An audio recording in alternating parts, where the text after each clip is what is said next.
Day today, temperatures peaked at highs of between 21 and 23 degrees. The top story in EWN this hour, President Cyril Ramaphosa has officially filed papers in the Western Cape High Court to have the Section 89 panel's Phala Phala report set aside.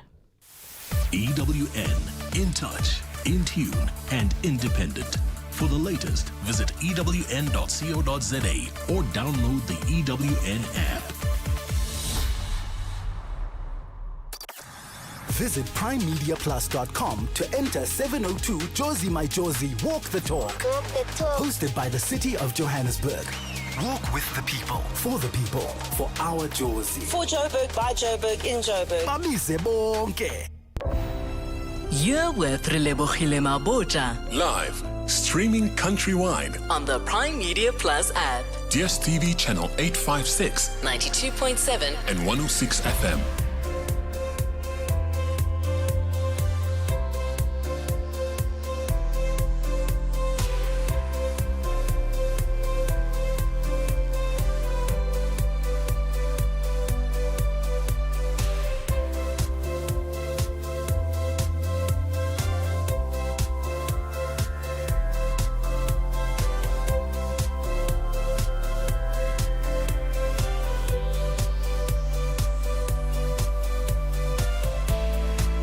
Seven minutes after 1 o'clock. Welcome to 702 Afternoons with me, Relebogile Mabotja, on this Tuesday, the 26th of May. Looking forward to getting into some interesting conversations with all of you. I want to kick off by talking about tipping culture. Let's talk about the tipping culture in South Africa. And is it giving companies a pass and burdening consumers? And I'm talking tipping in all industries, right? From petrol attendants to nail salons, to hairstylists, to Uber and e-hailing drivers, all forms of tipping. Tell me what your thoughts are on this culture in South Africa right now. And I really hope to also hear from those that work in an industry where people are tipped.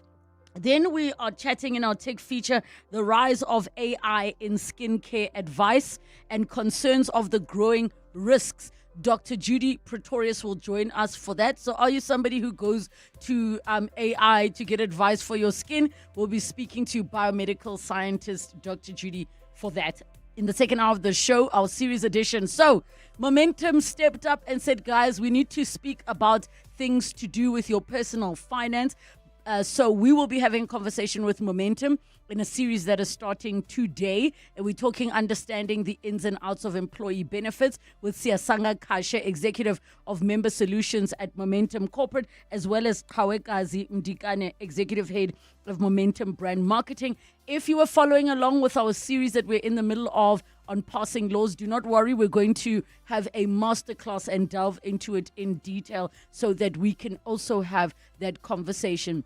Then we wrap up with our car feature and we talk about the gap between licensed versus road safe vehicles in South Africa. Roger Bierman will join us for that, managing editor at carbuzz.com. Get in touch with us, 011 883 0702, SMS us 31702, tweet at Relebogile M, at Radio 702 using the hashtag 702 Afternoons, and the WhatsApp line 072 702 1702. 702 Afternoons with Relebogile Mabotja on 702. Let's walk the talk.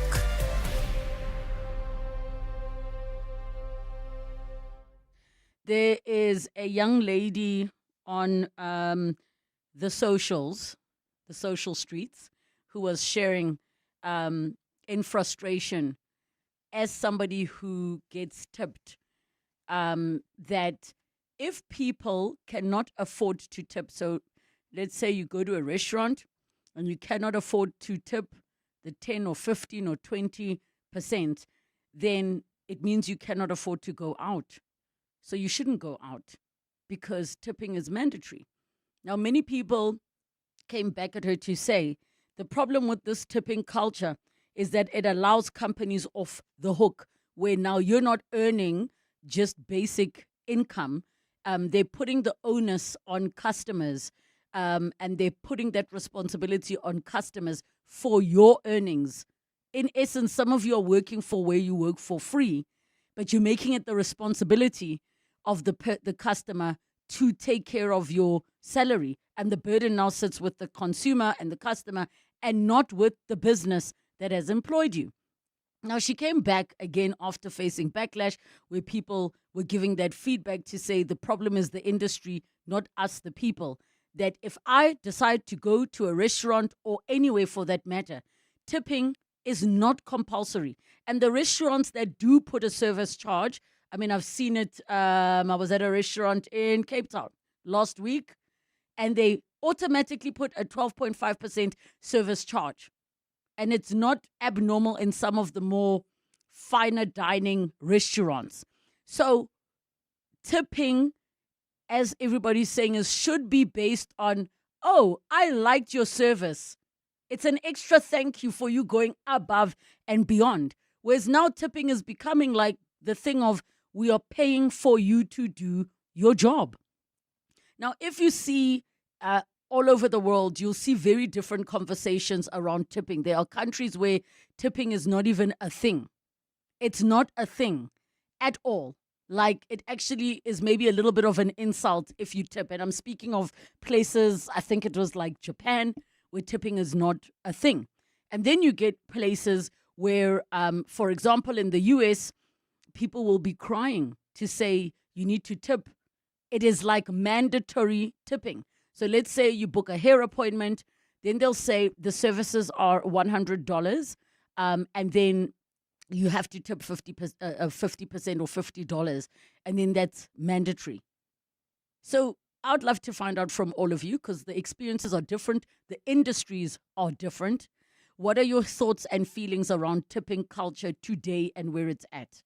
And if you are the owner of a business, feel free to be anonymous. Be real. What is the reason that your staff becomes reliant on your tip? What is the reason that that is the case? So I want to hear from all of you. 011 883 0702, the WhatsApp line 072 7021 702. Has the tipping culture in South Africa become a burden on the consumer? Should the responsibility sit with the businesses that hire the people? And if consumers were to take a stand and say nobody's tipping going forward, what can happen? And what does that mean for things like tipping the car guard? 011 883 0702, the WhatsApp line 072 702 1702. 702 Afternoons With Relebogile Mabotja. Let's go to the lines. We have Andrew in Bryanston. Andrew, how are you doing? Hi, Relebogile. Good, thanks, and you? Good, good. Go ahead. Relebogile, the timing of this conversation is actually perfect because I have a horrendous story to tell you. I don't know if people know it, but you know, these guys that deliver to our houses, doing things like Uber Eats and Mr. D and that sort of thing, you know, while those companies take huge commissions from the restaurants that they deliver from, the driver does not see 1 cent of that commission. For real? So what happens? For real. So what happens is they get a set fee. So to give you an example, if they go a certain distance with Uber Eats, they get like 22 Rand. If they go a further distance, they get 45 Rand. They do not see 1 cent of the order. And the reason I'm saying the timing is good, a friend of mine does Uber Eats. He did a delivery recently where he had to pick up a 4,200 Rand order from a very expensive seafood shop. He had to wait an hour and a half for it. So that's like 2 trips wasted for him because he had to wait so long because the order was so big. He then ended up taking the order. Halfway there, it starts pouring with rain. So he's got this 4,200 Rand seafood order. He gets to the guy's house. He delivers it. He goes inside. He checks it all with the guy, and the guy gave him nothing. So what he earned for that was between 42 and 45 Rand, which meant that his earnings for that day were a complete disaster because he could have done 5 other trips. So if they deliver 1 burger a certain distance, they get the 22 Rand or the 40 Rand, depending on how far it is. But if they deliver a 4,000 Rand order, that's all they get. Mr. D 27 Rand 50. So please, I have to tell people out there, tip these guys. So let me ask you a question, Andrew, and thank you so much for sharing this because, I'm busy thinking so many things as you're speaking. For example, them being responsible for their own petrol and gas. I'm thinking about the fact that, the people complain about delivery drivers driving recklessly on the roads, but they're obviously trying to make as much money as possible. So my question is this, Andrew. On the one hand, you're like, let's tip these people. But then what's going to happen to the Ubers and all of these other massive corporations if the onus is being thrown at us and then we are cooperating with that instead of the system being changed? Yeah, well, I think you're absolutely right. When I heard about this and I did some research into it, I'm absolutely horrified that Uber, and they say it's an international practice. This is how Uber works. They take 25%, they pay the driver for a certain distance, and that's it. I know it works slightly different for an Uber ride because there is something based on the distance. But, have you ever got into an Uber and asked the guy how his business works? And I do it often, and they tell you, some months they struggle to cover their petrol costs. The Eats drivers, I mean, for them it's even worse. They are really, really lucky if they get paid like $8,000 a month. And remember, as you said, from that they've got to take their petrol costs, their maintenance on their bikes or their cars or whatever. So basically, these big corporations are just governed entirely by greed. And the drivers, and you know why they do that with the drivers? They don't employ the drivers, remember. The driver is an independent contractor. So they don't even have to listen. They don't even have to abide by the labor laws. They can do whatever they want to. And it's just disgusting. So I'm just saying, pleading with people out there, even if you order a burger and it's only $100, I tip at least 15%, sometimes more. But if I order a burger and it's $100 order, I'll give the guy 30 Rand or something like that because the 30 Rand is probably what it would cost me to go out and the mission of going and getting it all and that sort of thing. But that order I talked about, the 4,000 Rand and getting nothing for it, and it actually ended quite a joke because the guy said to him, "Oh, since it's raining, let me give you a plastic bag for your phone." Oh, so he delivered a 4,200 Rand order and he got a plastic bag for it. So and thank you so much, Andrew, for bringing this up. I think there's so many issues that in this space need to be addressed, but we need to take a break. When we come back, I'll share how I choose to tip. But I know many people have feelings around this. 011 883 0702 and the WhatsApp line 072 702 1702. Bongani Bingwa, 702 Breakfast. Weekday mornings, 6 to 9. 26 years now, when the crisis first erupted in Zimbabwe, when Robert Mugabe, by all accounts, lost that election. What happened? We looked the other way. We feted Robert Mugabe as this hero of Africa, even as he dismantled that country block by block, piece by piece. And so when there was a flood of Zimbabweans into South Africa, what did we expect? Even now, Emmerson Mnangagwa presides over a virtual dictatorship. So when we find our fellow Africans flooding into this country, why on earth would they listen to ministers saying, up your game? We and our leadership have been a part of creating this monster. Bongani Bingwa, 6 to 9. On 702. South Africa's FICA experts are calling, and you need to be in the room. Encino KYC, the platform helping businesses manage FICA compliance every day, invites you to the 2026 Fighting Financial Crime Conference. Join top prosecutors, investigators, and compliance leaders for real-world case studies, practical strategies, and powerful networking on the 24th of June in Johannesburg. Tickets on sale now. Simply Google Encino KYC Fighting Financial Crime Conference. That's NCINO. Real investigations, practical insights, one unmissable day. Some say the squeaky wheel gets the grease. Well, sometimes it gets the grease, sometimes it gets replaced. Generic guidance only fits a few situations. That's why Momentum accredited financial advisors take the time to understand you and only then apply their expertise. Advice meets your context.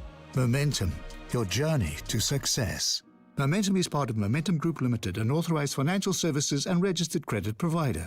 Get the hottest $100 deals this week at Food Lovers Market. Buy 1 kilogram of smoked prime cut or diced bacon for 100 Rand. Large bananas at 10 Rand per kilo. And a 700 milliliter bottle of All Gold tomato sauce, a 470 gram bottle of Mrs. Ball's chutney, and a 750 gram bottle of Cross and Blackwell mayonnaise for 100 Rand. Valid until Sunday, 31 May, only at Food Lovers Market. It's in the experience. Your boss noticed. Your ex noticed. The neighbors definitely noticed. Because some cars say, I rented a car. And some cars say, I rented the car. Sani Sixt Rent a Car. Premium rentals. For people who don't settle. Choose the right car. Rent Sani Sixt on sani.co.za. The Money Show. Weekday evenings at 6. The Trade, Industry and Competition Minister Park Stow now publishing draft changes to the Automotive Production and Development Program. From a production perspective, definitely something that looks to tackle some of the challenges we're seeing in the domestic environment, effectively looking to incentivize one of the highest value components in the type of vehicles that we're starting to see consumed en masse globally. Renee Mutial, the CEO of the National Association of Automotive Components and Allied Manufacturers. The Money Show On 702. Let's walk the talk. The Money Show with Stephen Curtis is brought to you by Absa Business Banking. Today's customers expect payments to be instant, simple, and secure. And businesses that adapt stay ahead. Discover solutions built for SMEs and the future of African payments. Visit absa.co.za/business to learn more. Absa is a registered FSP. 702 Afternoons with Relebogile Mabotja. 23 minutes after 1 o'clock, and we are talking about tipping culture in South Africa and if it is burdening consumers because the companies that employ, in inverted commas, the workers in the various industries are not doing what they're supposed to be doing, which is paying drivers, masseuse, and your nail salon technicians, your waitress, your petrol attendant. 011-883-0702, the WhatsApp line 072-702-1702. Funeka in Johannesburg. Go ahead, Funeka. Hi, Relebogile. Thanks for taking my call. I'm actually horrified to find out from Andrew that these drivers are really missing except that small amount. Hence, I pay cash when they arrive at because it's important that I know personally that they've received that money and nobody's going to be docking it from them. Whether it's Checker 60 or Uber Eats or Courier and so on and so forth. Even my gas guys, when they arrive, I make sure there's a 20 Rand note or 10 Rand I give them. But the other flip side about the restaurants is that you go and have a meeting, somebody wants to talk to you and they probably they call you. And they set up the place where you meet, and you go there thinking, okay, we're going to have a cup of coffee, a cappuccino, and maybe a scone or a sandwich, and you didn't plan for this. And the next thing, the person orders the Rolls-Royce menu and wants all these expensive items and a glass of wine or two, and the next thing, they're looking at you to pay. So at the end of the day, if your budget did not accommodate that expense, what then do you do? Because then you're scraping at the bottom of the barrel, and I know this because it's happened so many times. And I don't even want to go to a situation where it's a date, and you're thinking, okay, I'm a divorcee, so I've dated a bit. But I'm telling you, sometimes the wallets are forgotten by some people, you know. And then you end up with a 2,000 Rand bill and you must foot it. What do you do then? And so I think the staff in the restaurants should also understand some of these dynamics, you know. Sure. Thank you so much for sharing that experience, Funeka, and also that consideration. The going out part, it can get very, very tricky. Guys, check menus before you leave the house. And where it says, is it SQ? SQ. Is it SQ? My brain is not working. One of those. It's not. Leave it. Leave it. Leave that one alone. We go to some of your messages. One says when you walk into a South African restaurant, there are often more staff than customers. Here in Madrid, tipping is frowned upon and waiters earn a living wage. Here you don't see as many waiters, but they spark, and restaurants generally have far fewer tables because owners cannot afford their financial responsibilities or offload rather their financial responsibilities onto their customers. We go to Masito in Deep Kloof. Hi. Hi, Relebogile. How are you? Good, thanks, and you? I'm good. My name is Masito. Oh, Masito. Masito. Okay. Thank you so much, ma'am, for taking my call. Regarding the tips, it comes to mind that number one, when we go to this restaurant, because number one, you'll get assistance from the door as to whether you want a table inside, say, or outside. And then if I were to tell these people that number one, yes, I'm here to sit, however, I don't have money to can tip, will I be allowed to go inside? Number two, the question is, don't these people have a basic salary from the time when they get employed at the institute? So those are the two questions I wanted to know. We don't have a problem of tipping, but let that come from our heart. We don't have to be given a percentage whereby they say this is the percentage that you have to pay the waiter or the waitress, whereas we are paying full money for the food that we have ordered. That was Look, my I can tell you for a fact, no restaurant is going to tell you that if you can't tip, you can't come in, because it doesn't compromise the restaurant, it compromises the worker. So I can tell you for a fact, the manager will want foot traffic. Remember, empty restaurants attract no one.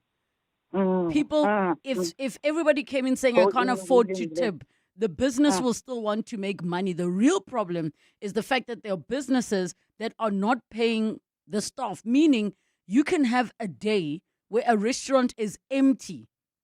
And if you're not getting paid a basic living wage off of that, you went to work for nothing, mahala. That's one of the things I have an issue with. King and Centurion, go ahead, King. Hi, how are you? Good, thanks, and you? I'm all right.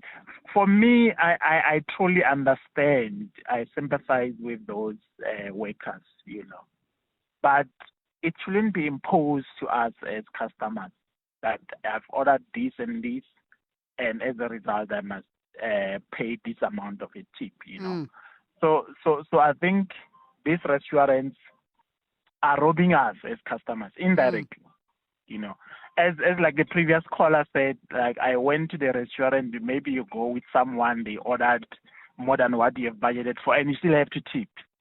It's not right. But if you are doing it willingly, I don't see any problem with it. Yes. But the problem is when it's imposed to us that we should do it. Yo. And hence, when I get to the restaurant, the first thing I ask, do you have a basic salary or you depend on these tips? And then if they say tips, I call the manager. Because these kind of things, I don't know who's allowing it to happen. And you know what that manager's going to say to you? Lynn, I just work here. Because... And that's the problem. And that's the problem. Yeah, no, he just works there. It's not his policy. And here's what the issue is. And maybe it's something we must bring up with Wendy Nola. This is an industry-wide issue for speaking restaurants. It's a massive problem. It is a massive, massive problem. In my case, if you go above and beyond, I tip you. And I'm talking even just a smile. If you're friendly, even if you make mistakes, whether you are a waitress, the petrol attendant, there are people that you like, you know what, let me tip this person. And I always ask, if I tap, are you going to get it? They will say no or say yes. Sometimes I'll even send an e-wallet. If they say, whatever you give as a tip on this machine, I'm not going to see a cent of it. More of your messages, voice notes, and calls when we come back. It's just after 1:30, time for your latest Eyewitness News headlines. Good afternoon. Thanks, Relebogile. Good afternoon. President Ramaphosa has officially filed papers in the Western Cape High Court to have the Section 89 panel's Phala report set aside. Ramaphosa made the move today after making his intentions clear that he would challenge the report of the panel that was led by former Chief Justice Sandile Ngcobo. ANC Secretary General Fikile Mbalula has cautioned organizers of demonstrations against illegal immigration to be alert of what he describes as third force infiltration. Briefing the media on the outcome of the party's National Executive Committee meeting at the weekend, Mbalula said South Africans cannot fight unlawful conduct by engaging in unlawful acts themselves. And the dysfunctional Imbentle local municipality in KwaZulu-Natal has finally been placed under administration. The small municipality in the KZN Midlands has struggled with poor service delivery and has at times failed to pay municipal workers' salaries on time, resulting in protest action. Those are the headlines this EWN, more at 2 or as it happens. EWN Traffic. Well, at this stage in the city of Tshwane in Onderstepoort, there's slow-moving traffic on the N4 eastbound. This is between Bravery Road and Dr. Swanepoel. There's also slow-moving traffic that's heading into the Joburg CBD on the M2 westbound approaching Main Reef Road. Also, expect some delays in the Boksburg Benoni area on Atlas Road approaching the N12. Look out for those faulty traffic lights in Bramley, at Collet, and the M1. Traffic lights also still not working in Rand Park Ridge, at Bayes, Nodia, and the N1 North. If you come across any other traffic issues, kindly WhatsApp us on 072-702-1702. There's more EWN on air, online, and on the EWN app. Mzansi, Powerball and Powerball Plus have skyrocketed to a jaw-dropping 207 million rand in total estimated jackpots this Tuesday. Don't get left behind. Play Powerball for an estimated 107 million rand and Powerball Plus for an estimated 100 million rand today. Buy your tickets now in store on nationallottery.co.za, the mobile app, or cell phone banking. Panda Pusha Play. Players must be 18 years or older. Play responsibly. Ituba is the proud operator of the National Lottery. Mzansi, Take-A-Lot Senior Cards, and boy have you been shopping. To say thank you for all your support, we're bringing you the Thanks A Lot sale. Get up to 60% off must-have beauty, sports gear, latest tech, TV and appliances, everyday essentials, toys and more. To know you is to spoil you. Shop the Take-A-Lot Thanks A Lot sale from 25 May to 7 June. It's time to get revved up. The Motor Select Rev Up sale is on, and we've got thousands of quality pre-owned vehicles at unbeatable prices. That's everything from city cars to 4x4s. Offer ends 30 June, so get to motorselect.co.za now. Johannesburg Water advises residents of planned maintenance by bulk supplier Rand Water from 29th May to 2nd June and again on the 17th July as part of its annual winter maintenance program. During these periods, Johannesburg water systems may experience low water pressure or no supply. Residents are urged to store water in advance and avoid last-minute storage, which can strain the system. Affected areas include Sandton, Midrand, Randburg, Roodepoort, Soweto, Lenasia, Orange Farm and surrounding suburbs. Updates will be shared via Johannesburg Water and City of Johannesburg platforms. Brought to you by Johannesburg Water. Joburg is more than just a city. It's an energy, a pulse, and a feeling connecting everybody. The heart of Mzansi. It's Joburg. In celebration of this, 702 has partnered with Jozi My Jozi, and we're calling on you to walk through the city center with us. Walk the talk. In the 702 Jozi My Jozi Walk the Talk. Babize bonke. On Sunday, 26 July, we're going to the iconic Joburg CBD, the home of dream creators and operators, where we dominate and history make. So join us and be a part of something special. I'm ready to rock this book. Because Because when Joburg walks together, extraordinary things happen.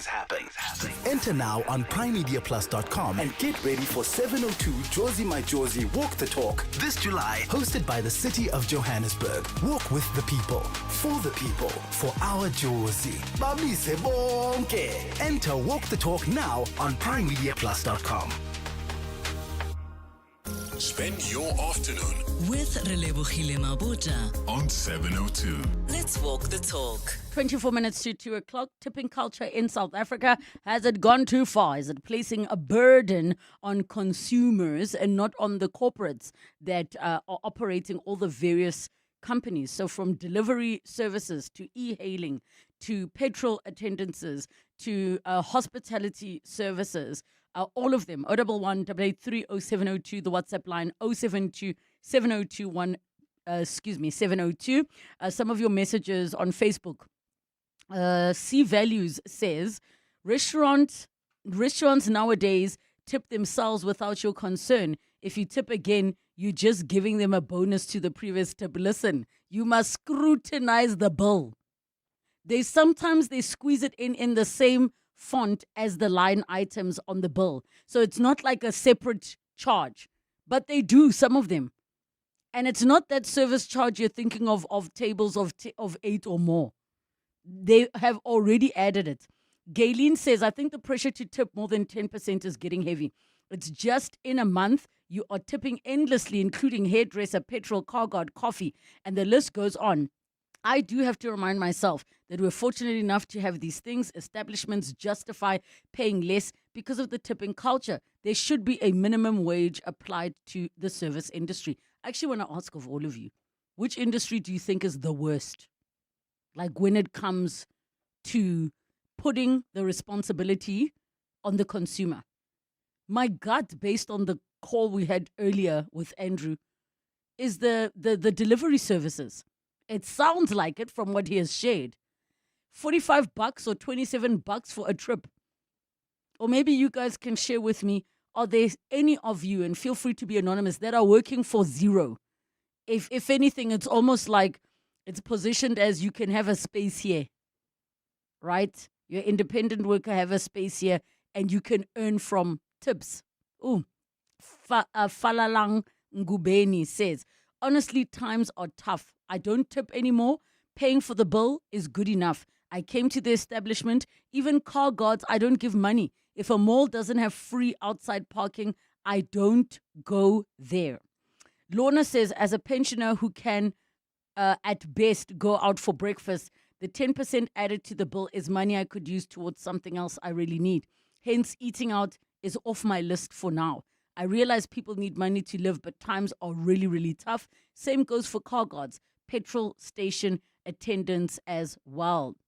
Rick says, I still give a tip even on those months when I am dirt poor. And I can only imagine that Rick is possibly a person that was in that position, because I've seen people who say, guys, even if it's not your responsibility, I've been there working on my feet all day, not even making any money. Please tip. I tip all the time, irrespective of whether the service was exceptional or not. The issue of South Africans are lazy started within the restaurant industry. They removed basic salaries to pay with tips, and South Africans were having none of that. Yes, because South Africans understand that there are certain basic rights that we have. So I wasn't aware with that perspective that you're sharing that it started in the restaurants, but it is bad, it is bad. Your voice notes are coming in on 072 702 1702. Hey, Relebogile, are we supposed to tip also the petrol attendants? Hey, I didn't know about that. They probably think I'm a bad petrol client. Never ever tipped a petrol attendant before. So tipping the petrol attendant has been quite standard for a long time. But if you're going to go to a petrol station and you need help boosting, fixing something in your car, please tip, guys. Hey, I've got a slow puncture and they help you. Please tip. Hi, really. Hope you're good. I think there's a lot of restaurants that do that. And what I've told myself is that I would never actually support them again. I think one of them also is the half table. They do not allow people to take the waitress or waitresses or waiters to take their tips home. They actually get paid at the end of the month, so they never know how much tips they've actually been given. And the other place is it was an Indian restaurant in Volta Freedom Park near the BP garage. Actually was taking tips from the waiters and waitresses and only paying them at the end of the month. So there was actually no pay. So I would not go to those restaurants again. You know which ones also upset me? You're not only putting the responsibility on me to pay your waiter, you're also now putting the responsibility on me to pay the staff in the kitchen as well. And the way you do it is not by telling me I must tip your staff. You force the waiter's tip to be split between everybody in the kitchen. How does it make sense? How does it make sense? I still don't even understand how we got here. Lungile from Joburg South, go ahead. Ma'am, how are you? Good, thanks, and you? I'm good, ma'am. I wanted to contribute on the show, especially concerning the delivery guys. Yeah? It's really painful what's really happening on the issue of the delivery guys, because I am also working for the company where we do the deliveries. Yes. Specifically Mr. D.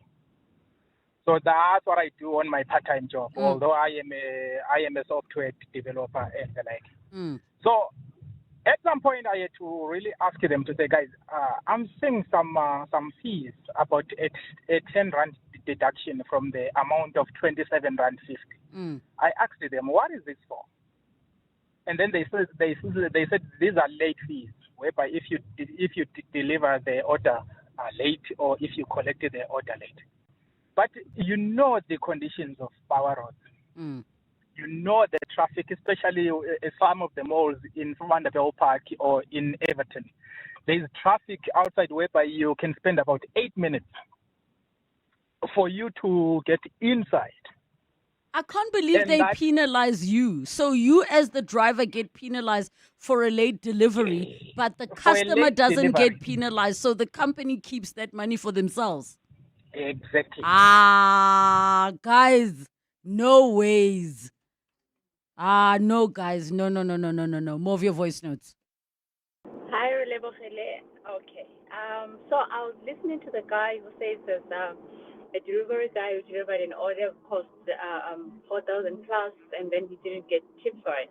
I really don't think, though, it's fair to expect the consumer to tip based on how much their order is. Because remember, by the time my delivery comes to me, I have paid delivery cost for it. Yes. I mean, and a mock-up as like well. I want to tip the driver by all means, but he can't then say, no, your order was so much, then you should have tipped me, or your order was so much. Like, let's say, for instance, deliver the 4,000 rand order, and then I tip him 20 rand. Is he then gonna? I don't understand how's the value of the order dependent on his tip. Like, I don't get you, understand that because part. you're doing the same thing. You're going and you're collecting and you're taking it. I get it completely.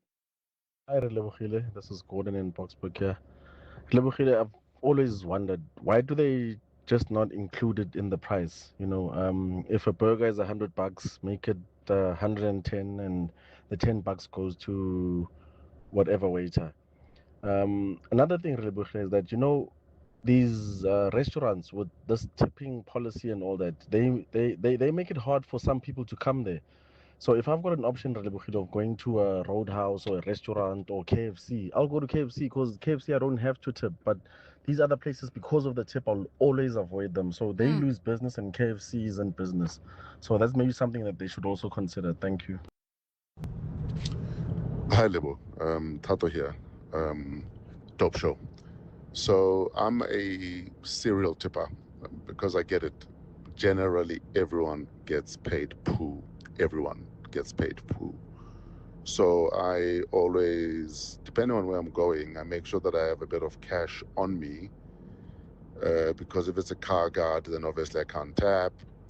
There's a place I love buying ice cream, but I found out that they never get that tips.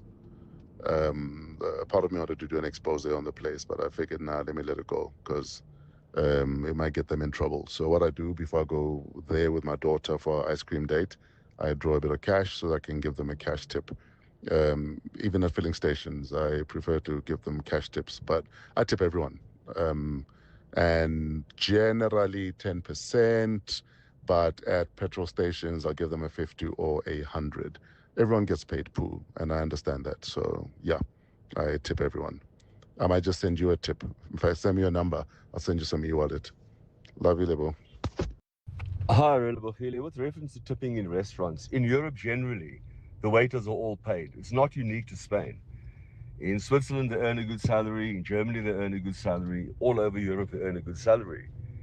In South Africa, we have a culture of tipping, and I always ask the waiters, are you getting your tips? If not, I'll give it in cash.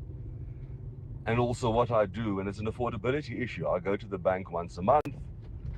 I get 500 Rand in 5 Rand coins, and that's purely for car guard and the petrol attendants. And I can tell you right now, sometimes the 500 Rand doesn't last the entire month. By week 3, I'm having to top it up. And I've got friends that take 5,000 Rand in 20 Rand notes and they tip. That's how they tip. It's an affordability issue. But I do come from a culture of tipping. So even when I'm in Europe, I still tip, but a very small amount. Especially in Spain, where I go frequently. Your WhatsApp messages. In Japan, tipping is forbidden. Yeah, you'll get in big trouble, hey? Another one says, I still tip regardless of the situation we're at. I use the same restaurant religiously, so waiters and waitresses are usually the people whom we get familiar with each other over time, so they always do their best to go an extra mile to ensure that I get a better service. For me, it's about these people than the establishment. I prefer giving cash than adding to the card payments, as some restaurants demand a cut. That's from Marv and Centurion. Calvin in Bloemfontein says the tipping culture in our country is getting out of hand. I think it's promoting corruption and bribery, because in many places, even at the municipality, you must tip just to get basic services. Businesses are expected to tip to secure tenders. This isn't gratitude anymore. It's becoming the root of many of our problems as a country. Guys, I actually just yesterday or the day before heard about, if you want your electricity sorted quickly, you must tip the guy first, and they will prioritize you. We have problems. So many more of your messages that we did not even get to, but I'm pretty sure at some point we're going to revisit this conversation, because it cannot end like this. This cannot be the solve. We as South Africans are bearing the brunt of this economy at the moment. You are so fortunate if you're in a position, yes, in a place of privilege, to still even go out to a restaurant. But everybody is operating in spaces where somebody's looking at them for something.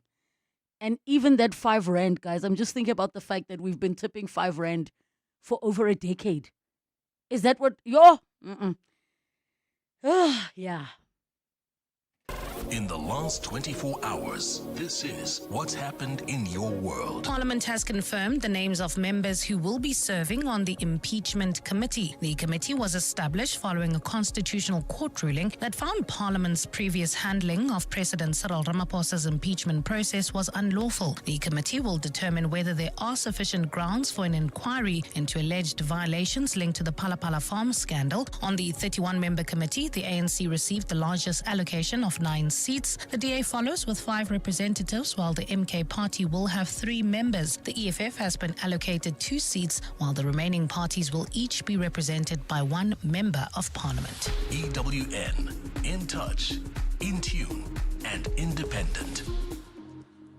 2026 is the year of the comeback. First, the return of the iconic live lotto draws. And now, scratch cards. Sizekaya, the new official national lottery operator, is making winning cool again with scratch cards. Get your sealed scratch card from participating outlets. Scratch, reveal, win instantly. A new chapter begins with Sizekaya. Players must be 18 years or older. Play responsibly. The National Lottery is operated by Sizekaya from the 1st of June 2026. We could tell you we're the best bank in Africa, but if you're a CEO or CFO looking to scale, you'll want the numbers. Like that 350 of Africa's corporates bank with us, that 80% of its billion-dollar corporates trust us with their business, and that our systems process 300 million Rand a minute. That's 430 billion Rand every day. Grow with the bank that does big numbers. Standard Bank Corporate and Investment Banking. Standard Bank is an authorized FSP and registered credit provider. T's and C's apply.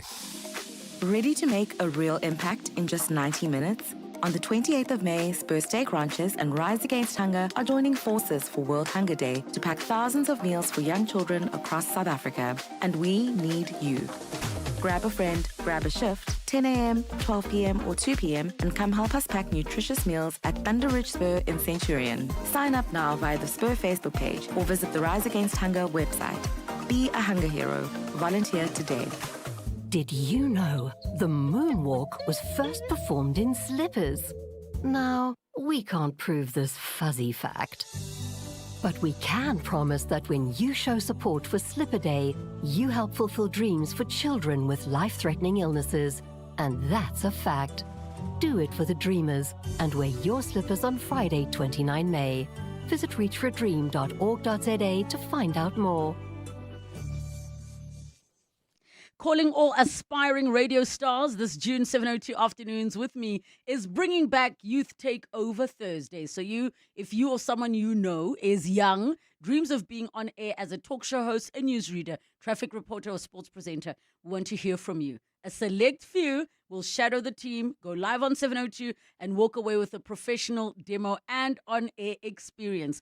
Email 702afternoons@702.co.za with your details, the role, your age, a short motivation, and a 1-minute demo. I cannot wait to meet all of you.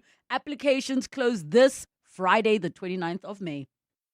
702 Tech Feature. In our tech feature for today at 8 minutes to 2 o'clock, we talk about the rise of AI in skincare advice. So are you somebody who's used AI for skincare advice? And what are the risks of doing this? 011-883-0702 and the WhatsApp line 072-702-1702. We're joined by Dr. Judy Pretorius, who's a biomedical scientist. Doctor, welcome to the show. Thank you so much for joining us. Afternoon and afternoon to all the listeners. Doctor, please do share with us what it is that AI today can do in terms of skincare versus what we think it can do that is not harmful. Okay, I'm going to share the perks and the pitfalls. And of course, I'll start with the perks and then the pitfalls just so I can protect my job. You know, I don't want to be without a job. Yes, please. So, ultimately, you know, AI is definitely here to stay. It really has an excellent place in the industry. And one of the perks, without doubt, is it helps us to personalize our own skin. You know, you can typically upload a photo or a picture of yourself, your skin, and then AI will be able to analyze what skin tone and type do you have, what type of concerns do you have. Do you struggle with pigmentation, acne, aging, rosacea? You can even load some of the lifestyle factors, you know, that you have in your life, like are you a smoker or not, what type of climate and UV exposure you are exposed to, and also some of the product history. What are the products that you're using? It provides you with guidance how to use the sequence of products. You know, serums should be used first and then moisturizers. How much products should you use?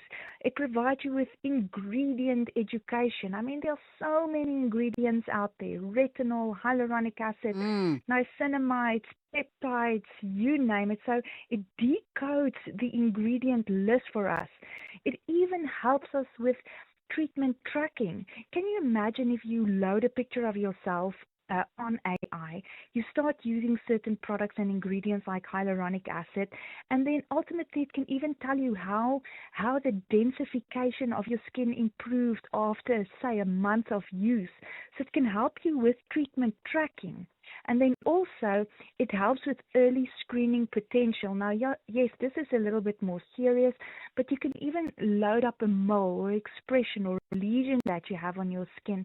And then over time, you can monitor that to see, is it becoming irregular? Is it starting to grow? Is there discoloration or complexion indifferences and these type of things? And yes, it does help you to match products better. You know, it can reduce unnecessary product purchases because now you can start matching products much, much better. Can I actually ask, Doctor, Are you finding that the way people are using AI for skincare, like what you said, taking a picture, putting it online? I'm going to admit I did it, but it wasn't for skincare. I just asked the AI to tell me how old it thinks I am. Oh, you're such a cheat. Ma'am, it told me I'm 3 years younger, so I will take it.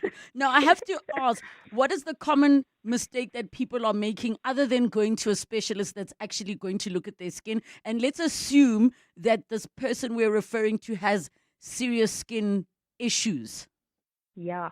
So it's not perfected yet. And I want to say there can be a lack of clinical context. Never underestimate that AI cannot really fully assess your medical history, your hormonal influences, your autoimmune disease, if you have some underlying autoimmune deficiency, whether some of the products that AI advise can actually interact with certain medications that you're using, or just general internal health contributions. And you know what? Even without AI, from a physical consultation, highly disciplined science, dermatologists, or even aesthetic medicine practitioners, they can even misdiagnose. And let me give some examples. Some of the biggest dermatology misdiagnoses are you cannot always differentiate between whether someone has acne or rosacea. You cannot always differentiate between whether someone has melasma versus post-inflammatory hyperpigmentation. You cannot always differentiate between whether someone has eczema or a fungal infection. So if a human cannot always diagnose that, and there is misdiagnosis, then AI will most likely be able to misdiagnose that as well. So we shouldn't become too reliant on all of these type of algorithms, and of course the fact that sometimes we load an image on AI and the lighting, how we load that picture may have an effect. The filter that we use, the camera quality, even whether we are using have makeup or not, the skin tone diversity can have an overall effect on what the overall answer is going to be of AI. And never Doctor, I promise you, you're not going anywhere. AI will never replace you because everything you are explaining is so detailed. And again, AI is so limited in certain things. And we do know in the skincare space, if I was coming to you, you can use AI to help with certain things. But me on my own as a lay person can end up going the wrong direction. But I'm pretty sure Dr. Judy Pretorius, that your job as a biomedical scientist is safe for a while, and I hope more women go into that space. Thank you so much for your time. Saddle up. Hollywood Bets invites you to join the race day festivities this champion season. The 2026 Grade 1 Hollywood Bets Gold Challenge kickstarts the action. Gallop towards your chance to win a share of 2.5 million rand in cash and prizes with the thrilling Season of Champions competition. Bet 50 rand or more on horse racing online or at your nearest branch and put yourself in the running for gold. Bet now. T's and C's apply. Hollywood Sportsbook is a licensed betting operator. No persons under the age of 18 years are permitted to gamble. Winners know when to stop. South African Responsible Gambling Foundation toll-free counseling line 0800 006 008 or WhatsApp help to 076 675 0710. Gauteng is currently experiencing high water consumption. To avoid water interruptions, residents are urged to use water sparingly to allow equitable supply. Act now. Save water. Every drop counts. This message is brought to you by the Department of Water and Sanitation, Rand Water, Gauteng Provincial Government, City of Johannesburg, City of Tshwane, and City of Ekurhuleni. To walk the talk is to turn words into meaningful actions. And it's what we at 702 are committed to doing every day. We're also committed to following the rules set out by the Broadcasting Complaints Commission's Code of Conduct. To give you balanced programming, fair comment, and accurate news. But if we stumble along the way and you feel we're not living up to the code, let us know on comment@702.co.za. And if after that you're still not happy, you can direct your complaint in writing to the Broadcasting Complaints Commission, PO Box 412365, Craig Hall 2024. For more, visit bccsa.co.za. It's 2:00. Eyewitness News is brought to you by Momentum. Financial advisors help you have a better shot at generational wealth. Speak to a Momentum accredited financial advisor. Momentum is part of Momentum Group Limited, an authorized FSP and registered credit provider. This is EWN. Good afternoon, I'm Zingisa Cherwa. President Cyril Ramaphosa has officially filed papers in the Western Cape High Court to have the Section 89 panel's Phala report set aside. Ramaphosa made the move today after making his intentions clear that he would challenge the report of the panel that was led by former Chief Justice Sandile Ngcobo. The report had found that there was prima facie evidence that Ramaphosa may have acted unlawfully following the theft of dollars from his Phala farm. Babalondenze reports. President Ramaphosa's decision to approach the High Court to review the Section 89 panel report followed the Constitutional Court's ruling that Parliament acted unconstitutionally when it voted against the report's recommendations. The panel in 2022 recommended that the National Assembly must set up an impeachment inquiry to probe its findings further, but the ANC used its majority to thwart the report. Ramaphosa at the time also withdrew his initial legal challenge of the panel report because it became moot following the National Assembly vote. The Western Cape High Court will have to hear the review application, which could also have implications on the parliamentary process. While Parliament is moving ahead with its inquiry with 31 members already confirmed, Ramaphosa maintains that the underlying report is legally flawed and the panel strayed beyond its mandate and the report must be set aside. Babalondenze, Eyewitness News, Cape Town.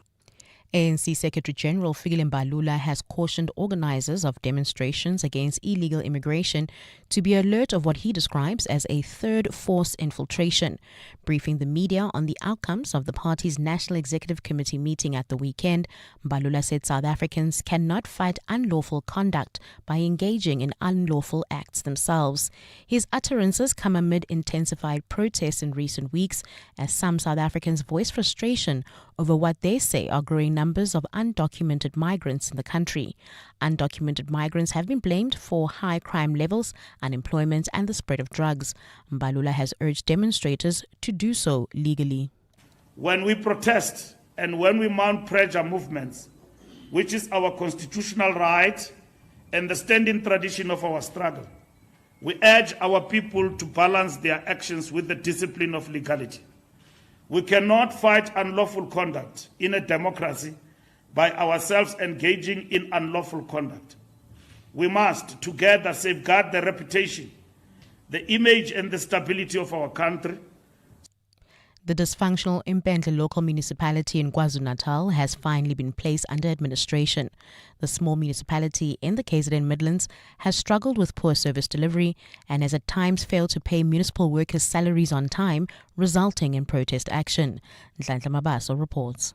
Cooperative Governance MEC Reverend Thulasizwe Buthelezi has appointed Sthembiso Mthembu as ministerial representative. Mthembu will oversee the municipality's finances and service delivery. Buthelezi met Impendle officials in January and criticized their failure to stabilize the municipality, elect office barriers and spend grants allocated for services. With all those funds and resources that have been made available, there are still people with no access to electricity. There are still people who are still suffering from the conditions of the floods.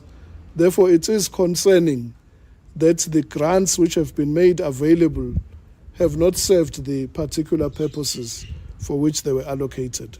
Buthelezi yesterday announced Impendle's placement under administration. Nhlanhla Mabaso, Eyewitness News. And several people have been killed after a train collided with a school minibus at a level crossing in northern Belgium. The crash happened in the village of Buggenhout during the morning rush hour. Several children, a supervisor and the driver were on board the minibus at the time. Officials say the impact was extremely violent while emergency crews rushed to the scene. Authorities have not yet confirmed the exact number of fatalities. And in your financials, gold is trading at $4,514.86 an ounce. The rand is 16.36 to the dollar, 22.04 to the pound, and 19.03 to the euro. Brent crude oil's at $98.62 a barrel. In the city of Tshwane, roadworks still slowing down traffic in on Derfspoort. This is on the N4 eastbound between Bravery and Dr. Swanepoel. Traffic lights still not working in Bramley at Collet in the M1. There's also faulty traffic lights in Rand Park Ridge at Bayers Nordia and the N1 North. A partly cloudy Tuesday in Gauteng. Temperatures peaked at highs of between 21 and 23 degrees. The top story in EWN this hour, President Ramaphosa has officially filed papers in the Western Cape High Court to have the Section 89 panel's Phala report set aside. EWN, in touch, in tune, and independent. For the latest, visit ewn.co.za or download the EWN app. They say the early bird catches the worm. Great advice, unless you're the worm. Generic so-called wisdom doesn't work for everyone, so I settle for a financial plan that's one size fits some. Momentum accredited financial advisors take the time to get to really know your unique situation. Advice meets your context. Momentum, your journey to success. Momentum is part of Momentum Group Limited, an authorized financial services and registered credit provider. We're calling on Joburg to walk the inner city with us. In 702 Josie My Josie Walk the Talk. Babize bonke. Enter now on primemediaplus.com. You're with Relebogile Mabotja Live, streaming countrywide on the Prime Media Plus app. DSTV channel 856, 92.7 and 106 FM.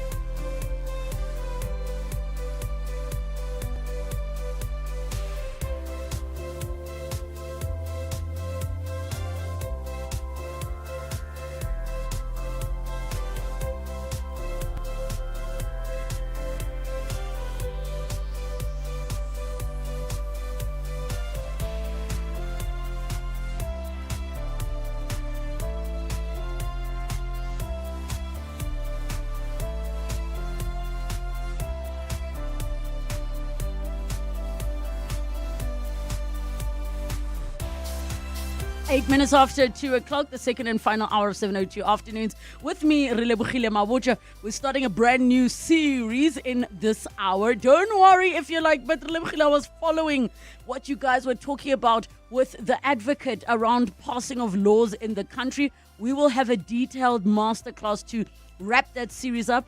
As Momentum said, no, guys, we need to talk about your personal finances. We need to address those issues. So we're going to be together for a couple of weeks on this series with Momentum. Today in the first episode, we'll be talking about understanding the ins and outs of employee benefits. And then in our car feature, we're going to talk about the gap between licensed versus road safe vehicles in South Africa. What is the difference? And should we be concerned if it's one and not the other? We'll be joined there by Roger Bierman, managing editor at carbuzz.com. So get in touch with us, 011 883 0702, SMS us 31702, tweet at Relebogile M, at Radio 702 using the hashtag 702 afternoons, and the WhatsApp line 072 702 1702. 702 Series Edition. This series edition is brought to you by Momentum, your journey to success on 702. Now, Momentum is all about delivering advice that meets your context. It's not just this one-size-fits-all kind of approach. It's all about personalized guidance that meets your needs. So over the next couple of weeks, the series edition with Momentum will be discussing everything relating to your personal finance, from employee benefits to investments and insurance. So make sure you join us on this journey. It's kind of going to be like going to school and learning all the things that we probably should have learned at school, but we're going to do it now as adults. So today on the agenda, we're tackling the ins and outs of employee benefits. And the irony that our talker today was around tipping culture in South Africa, right? So on paper, employee benefits seem to provide valuable protection. But do you know how to fully utilize them, especially when it matters most? So to find out more, we're now joined in studio by Kawekazi Mdikane, who is Executive Head for Momentum Brand Marketing, and Siasanga Kashe, who is Executive of Member Solutions at Momentum Corporate. Ladies, welcome to the show. Thank you for joining us. Thanks for having us. Good Thanks afternoon. for having us. Good afternoon. I just have to check. Does Momentum have a rule where they only hire women? Because every single time we've done Momentum, give us side. I mean, I'm here for it. I'm just curious. Are there opportunities for ladies still?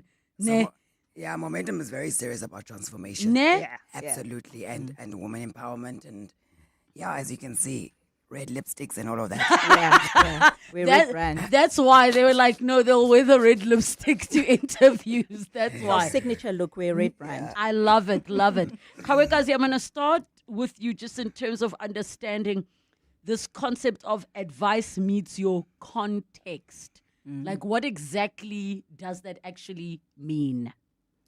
So advice that meets your context is advice that meets you where you are in life. So let me explain.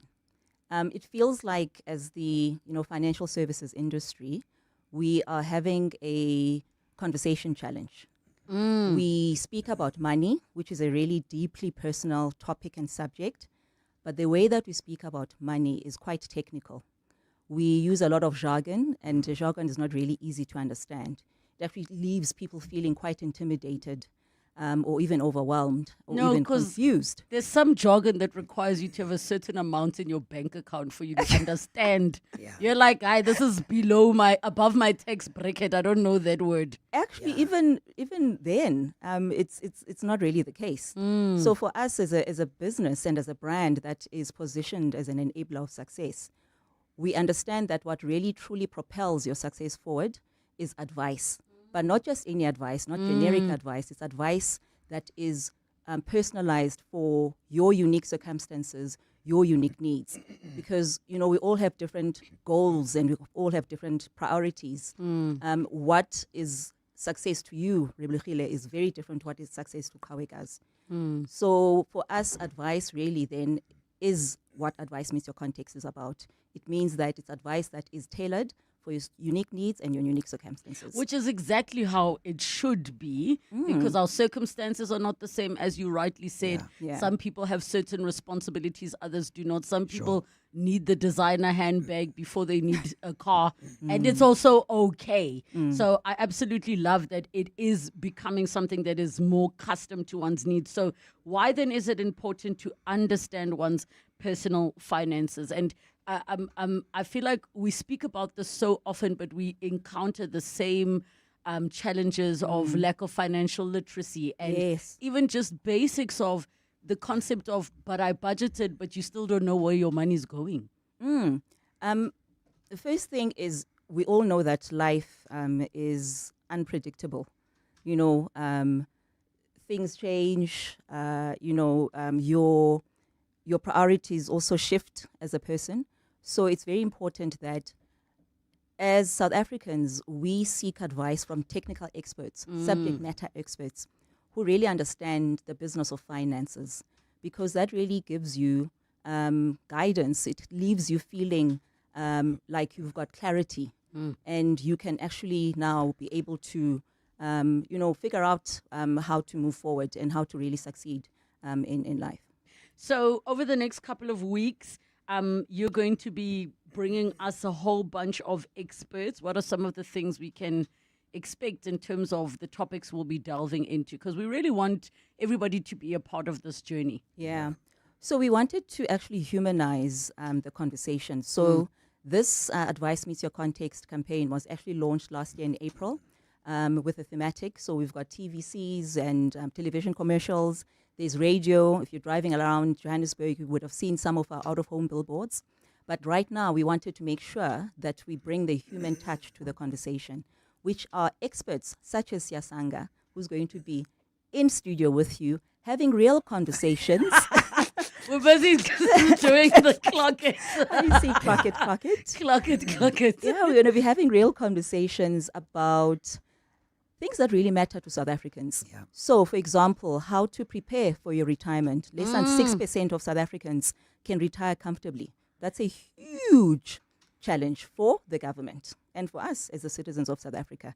We are going to be talking about, for example, how to make sure that you protect your income in the event that something happens to you. And a lot of people don't think about those things. yeah, so those are some of the conversations that we're going to be having the next few weeks. I'm assuming people call you Sia for short. You're Before right. I assume. That's 100%. Okay, I didn't want to assume gore o Sia, because now we are on a, family basis. Yeah. Just in terms about employee benefits now, what falls under that umbrella? Because you might say, okay, you now don't have to park there. Sure. You're parking there closer. Is that an employee benefit? Like, what falls under that? Not really. We must know. Yeah, so employee benefits, it basically depends on what, products and services your employer has opted for. So there's an array of services that are provided. An example could be death cover. Yes. So that's like your life cover that you would get. Another example is, dread disease or critical illness. It could be disability. It could be funeral cover. But it's not always like for like. If I work for this organization or that organization, that automatically it means that you and I have got the same group benefits. So it depends on the ones that your employer has chosen, basically. So that's why it's important that we need to understand what those are. Especially if they are in the event of, because these are not things that you can now ask about after the fact. 100%. 100%. It's kind of like insurance. You can never take it when you need it. Yeah. And the reality is that that's what usually happens. We don't engage with our, benefits or understand what benefits we've got. Then at the time when we need it, which, as you've highlighted already, is often too late, then we realize, oh, what does my disability cover actually? Yes. Then we start to understand, goodness me, there's like gaps that I actually didn't realize I needed to actually, cover or even prepare just for. knowing what is the best beneficiary to put Exactly. in the event of a death. Is it that person's bank account, knowing that what happens with one's estate once they pass on? Is it nominating a person? If you wanted it to go to your children, how exactly does that work? So now, if a listener had to lose their income tomorrow, let's say because of illness or a disability, retrenchment, death, what are the key things that they should know about the employee benefits today? They should first understand what employee benefits they've got. So do I have income protection, as part of my cover? Then understand things like what are the waiting times? What are the documents that I need to prepare to be able to, be covered accordingly during that period? So it all starts with, let me understand what do I have today, so that if I don't have what I think I might need in the event of anything, of any circumstance or life changes, then at least I then need to cover for that in my own personal capacity. And I mean, some people work for companies where there are schemes, group schemes and things like that they may not necessarily engage with. So I'll use Prime Media, for example. We regularly have different service providers where they like, go ask questions, go and all these things. And if you feel like you're not covered here, you can go and top up here or top up there, be it your RA or anything else. Yeah, that's really good. So that's where the importance, I guess, to what Kao was talking to earlier, financial advice, and also seeking, support from your benefit counselors, retirement benefit counselors. So your financial advisor is that person that will guide in terms of helping you understand what you're covered for, where your gaps are. We spoke earlier about, where advice meets context. Where are you from a life stage perspective? Do I have a family? Am I just buying a house? Do I need to expand? Do I need to study? And then meet, offer advice that is linked to where you're at, basically. Yeah. And, financial advisors really help you to make those informed decisions.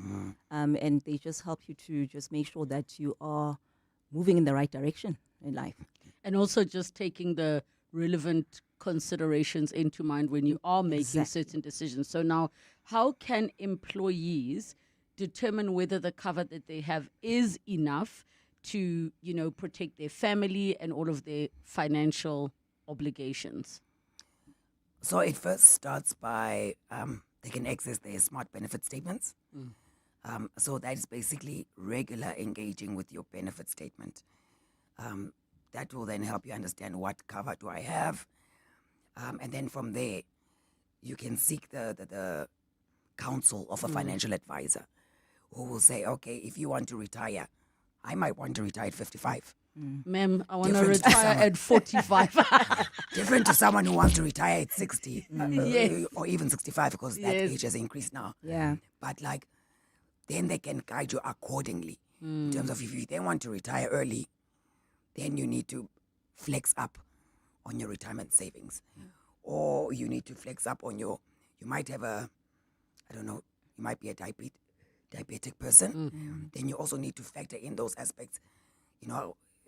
Something might happen in the event that happened. My dread disease cover, what does it cover? Is it sufficient? My health cover, is it sufficient as well? I think also things that maybe are blind spots are things like you think you own the property, even though technically the financing company still does. Yeah. So in the event of your death, the number of families who now have had houses being taken away thinking, "Indlu ya booty," when it actually was, that cover was not there. Was not there to cover it. Yeah. And that's sometimes the misconception that we, employees have, that I know my company is covering me. The what is never, investigated or fully understood. And then there's an assumption that, but I thought you were covering for my house. I thought you were going to pay for my kids' education. I thought my medical aid continues. So that's why it's important to have that conversation with someone that is an expert, like an advisor or benefit counselor, so that you can, start now solving for that. Can I add to that and say, I agree exactly what Siasanga is saying, but as, it's your responsibility as an employee to also make sure that you've got a life file where you actually have printed all of your policies and you take somebody that you trust through those policies so that they understand exactly what policies you have in the event that something happens to you. Because when you're not here, how is somebody else going to know what you are covered for? Ma'am, somebody's listening right now saying, if my children come asking for my policies, they want to kill me. That's Please the dispel the thing, because I just find, and we know, I don't want to call it cultural because it's not cultural. It's just something that we normalize. Yeah, we have. Where there's this belief that having conversations around in the event of your death means Obakompolaya, you want me dead, right? But in actual fact, the number of families that are suffering and struggling just from the simple fact that they don't have the details. They don't know who the person was to call and to present a death certificate to. And I want to offer a challenge to South Africans. At the end of the day, you won't know how your parents or your brother or your siblings or your family feels about revealing their financial status if you don't start the conversation. Sure. So for me, I had a conversation with my mom and my brother and took them through my stuff. I have a life file for my mom, who's now 78. And that whole conversation has given my brother and I clarity in terms of what my mother has got in terms of assets, maybe liabilities. And, in the event that something happens to her, my brother and I are already aligned with my mother in terms of what she wants to happen with the rest of her life. Yeah. And it doesn't now become war. It doesn't World become War war IV because that's afterwards. exactly. Yeah. And I have a let's similar- avoid that. Yeah, I was going to say I've got a similar experience to what Kawe just shared. Can as I well. ask you to just come slightly closer to your mic? There we go. So every year, we as a family, we sit down and we go through exactly that. To say, in the event that anything happens, what are you covered for? No one's thinking anyone's planning to kill nobody right now. It's about, we've seen how not being informed plays out and what being informed, how that could be helpful for whether it's your children or your immediate family. So talking about things or death or things that might happen in the event of any unfortunate circumstance is quite important. So it's a regular conversation. It helps. You can go as detailed as saying, how might my funeral play out? Yes. My 78-year-old mother has got a whole program. And she keeps that's how scratching it should people off. be. She says, Sbanbani has passed on Danam. Okay, I thought And she was it going to says say, replaced with- me and this person are no longer friends. no. I thought that's the one. Because she's 78, obviously her friends, Yo, are passing away. it is so real. The key thing today is about, I think you mentioned trust. Trust. So someone that you trust. There has to be someone out there that you trust. And how do you build trust? By normalizing conversations. Yes. So now when we look at financial stress, we know that it's a big problem in Cyril's economy. The Randela is not Randelaing at the moment. So what impact does this then have on employees and the ability to make these sound financial decisions? So maybe I can start with the erosion of financial resilience, one, and then also the mounting psychological pressure that people have. Sure. If you are under pressure, and you don't have money to make ends meet at the end of the month, you start making the incorrect decisions. You focus on your immediate needs, and you start tapping into like your two-pot savings every month without actually understanding the implications. Of doing so. Long-term implications of doing so. Oh, I heard people are cancelling insurances. Or you cancel your insurance, exactly. Or you might flex down on your benefits, also linked to your retirement. So ultimately you might, even though it may feel an immediate need, you then don't also get to understand, going back to the benefits now. Had I not been under this pressure, and I understood that my benefits could actually, I could tap into some money through my benefits because I've got a emergency savings that I took out in terms of, if I then need this cash, I can tap into my emergency savings. Or if I need to, fix something at home, I can tap into a pension back home loan without tapping into my two-pot money. Or there's also early wage access. But without understanding all those, whether it's voluntary or involuntary benefits, then you'll end up, taking into your funds or retirement funds without necessarily understanding the implications later. No, I also think that the whole point of what you're sharing is that an advisor is sober of mind and outside of whatever the panic is. 100. So they're able to assess not from what are my urgent needs today or end of the week. They're able to look at the bigger picture and say, all right, these are your current priorities. Yes. Here, maybe we can pause this for this number of months because you're allowed to legally do so. Don't cancel that. Yes. So that already helps knowing that you're going to somebody who already has the background and a basic understanding of where you're at. Now you're saying, my circumstances are changing like this. Yes. You're not taking the burden of the making of the decision. You have someone advising you. So now I have to ask, in terms of the number one thing that you want South African employees listening today to know, and I'm going to extend it to not just say South African employees, it's everybody, because even if you're saying, but Relebogile, I'm unemployed, that can change, right? It shall change. I speak it into life for you. So what should all South Africans know today, specifically around this topic that we are discussing? I might have one and Chloe might have one. Okay, yes. You can go. So maybe I can, before I get to the main one, I want to land that there's a difference between a life cover and a funeral cover. Funeral cover is what we get after 24 hours, and it usually pays about 10,000, 20,000, 30,000, 50,000 perhaps.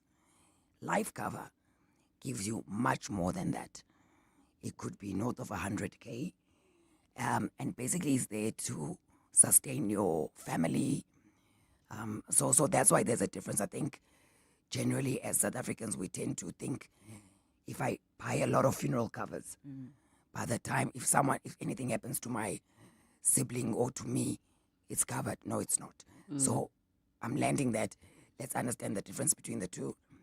And the great thing, just because we're running out of time, we've got multiple weeks that we're going to delve into all of these details because it is important. Yes, we do prioritize that concept of funeral because all we're thinking is that little short term, but what happens when now everybody's gone home and now bills still need to be paid? So my landing point, is understand your benefits. That's basically what I'm asking everyone to do. Understand your group benefits that you've got and seek financial advice. Yeah. Your final words? Same as here. You don't have to navigate life alone or financial decisions alone. Seek the expert advice from a financial advisor. And there is this perception that financial advice costs money, but it doesn't cost money. It's free. Yeah. So seek, help from a financial advisor. Ladies, I look forward to this journey over the next couple of weeks. We're going to be learning, all of us, and getting our personal finances in order. So from protecting your life and ensuring your home, car, and business, to building your legacy, planning for retirement, and investing in your future, no matter where you are in life. Momentum has solutions that meet your unique context. Speak to a Momentum accredited financial advisor today. Momentum, your journey to success. Momentum is part of Momentum Group Limited, an authorized financial services and registered credit provider. It's after 2:30, time for your latest Eyewitness News headlines. Good afternoon. Thanks, Relebogile. Good afternoon. ANC Secretary General Fikile Mbalula says his party, through government departments and law enforcement agencies, will pursue businesses that profit from hiring undocumented migrants at the expense of South African workers. Mbalula says the Department of Employment and Labour and other agencies, including labour inspectors, will act against enterprises found to be circumventing labour and immigration laws. The Charlotte Maxeke academic hospital that was engulfed in a large fire in 2021 is said to have all repairs completed by August this year. Ministers Aaron Motsoaledi and Enoch Godongwana, alongside Premier Panyaza Lesufi, visited the hospital to monitor the progress. And Italian luxury car maker Ferrari has unveiled its first fully electric vehicle called the Luce. The new model can reach speeds of more than 310 kilometers per hour and has a driving range of over 530 kilometers on a single charge. Those are the headlines this EWN, and more at 3 or as it happens. EWN Traffic. Well, at the moment in the city of Tshwane on Dersteport, roadworks slowing down traffic N4 eastbound between Bravery Road and Dr. Swanepoel. Otherwise, the rest of 702 land not looking too bad. No serious accidents have been reported on our highways. Just look out for those faulty traffic lights in Bramley, at Collet, the M1 North. Traffic lights still not working in Rand Park Ridge, at Bayers, Notia, and the N1 North. If you come across any other traffic issues, kindly WhatsApp us on 072 702 1702. There's more EWN on air, online, and on the EWN app.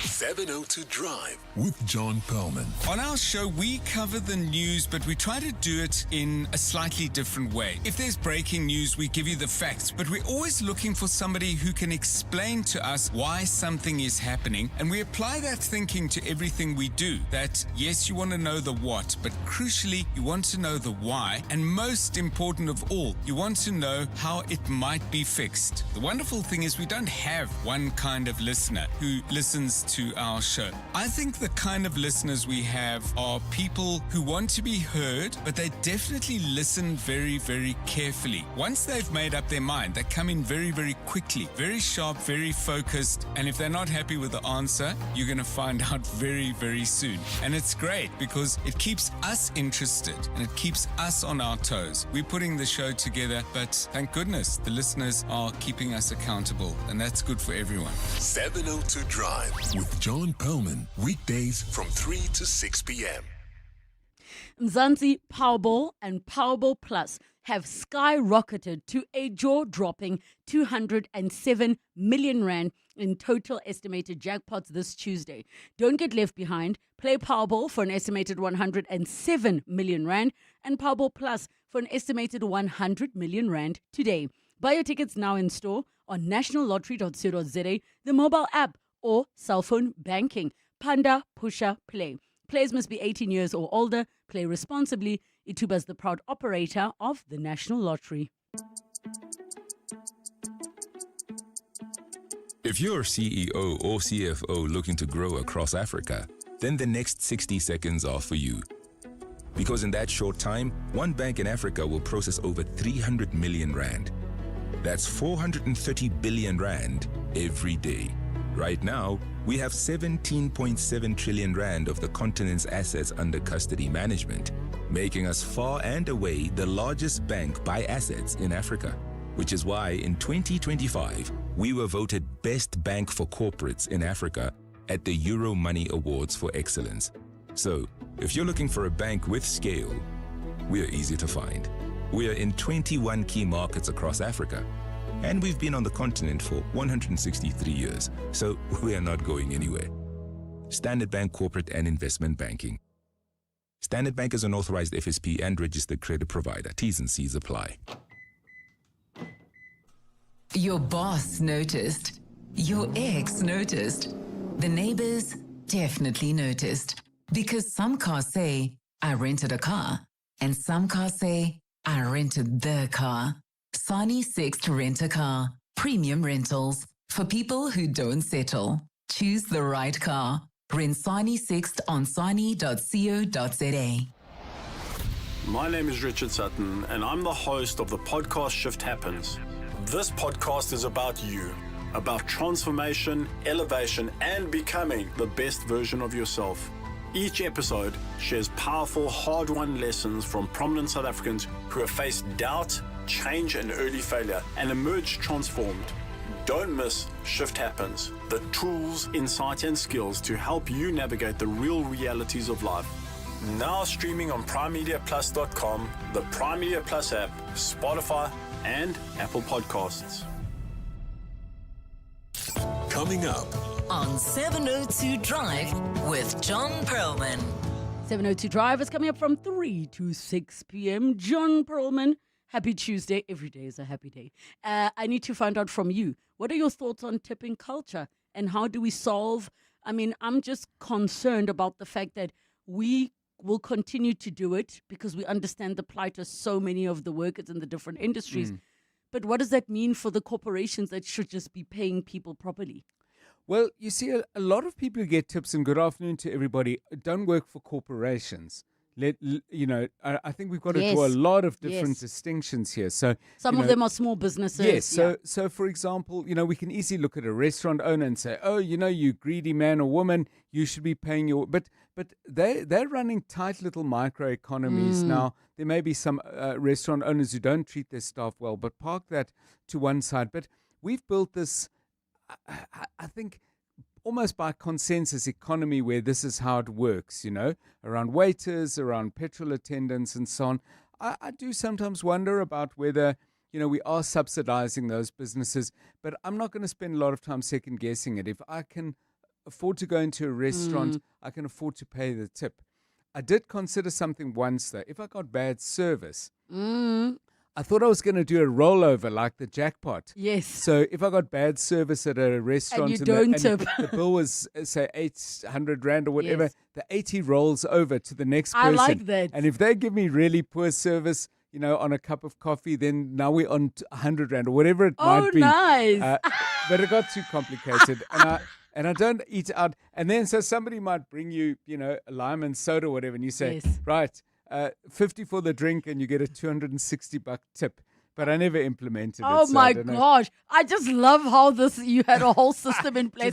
Today's tip has rolled over to a massive 300 Rand or whatever it is. So anyway, I was saying we should pay tips. No, and I'm with you completely, especially if you are in a position to do absolutely. So I also do that thing where also sometimes if the service is not great, but I can tell that it's not any kind of malice, and then I'll have a conversation. I will still sometimes tip because I feel bad for the person where you can see, okay, the service is bad because they only have 2 waiters in the restaurant and there's 15 tables. Yeah. So sometimes I'm like, hey guys, I see the situation, but I will call the manager and be like, sir, can you see what's happening here?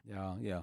And then you have to ask, are you getting the money directly? Then I have to be like, okay, maybe let me e-wallet you if you don't get the tip on the card. But you can't e-wallet 20 Rand. No. You need to e-wallet something. If we were getting tipped, we were talking now as a team. If we got tipped as radio hosts, should we share it with our teams? Yeah, why not? Why Look not? at Amel's face.